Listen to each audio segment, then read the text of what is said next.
And you can make this happen. You don't have to make millions of dollars to be able to enjoy this. The dream of aircraft ownership can be much more real than you might think. Here in Monroe, North Carolina, we met a pilot who managed to buy an airplane on a surprisingly small budget. How small? He asked me, what I would offer. And I said, I'll be perfectly honest. I would offer. I feel like I could offer like $1,000. That's right, $1,000 Cherokee.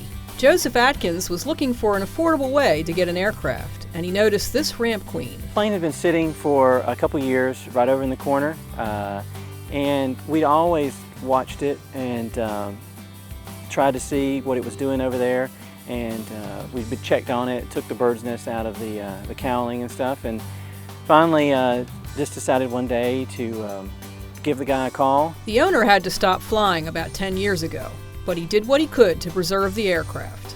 Mechanic Cody Buse agreed to work on the old bird. The deal was that if I helped him fix it up, that I got to use it for my private pilot training.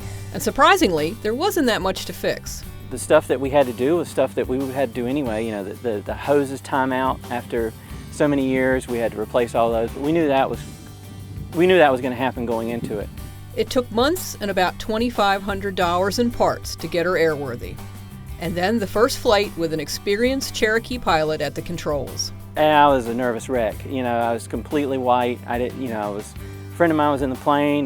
We'd worked on this thing for 10 months. It's a labor of love, but then you also worry about what can happen. You running through your head. Did I remember to, put the oil back in the engine or something like that? You just run through everything. She may not be much to look at right now. Really, your logbook doesn't care what the plane looks like, so don't worry about painting it just yet. So I'm saving up for paint, I'm saving up for ADS-B compliance, which everybody knows is coming. Atkins has blogged about the experience at thisoldcherokee.com. One of the reasons that I wrote about this plane and blogged about the experience was the fact that I wanted to show that aviation is affordable to the middle class. You can completely afford a 140 just like this that's outfitted with modern avionics or semi-modern avionics for the price of a Honda Civic. In Monroe, North Carolina, Jill Tallman, AOPA Live.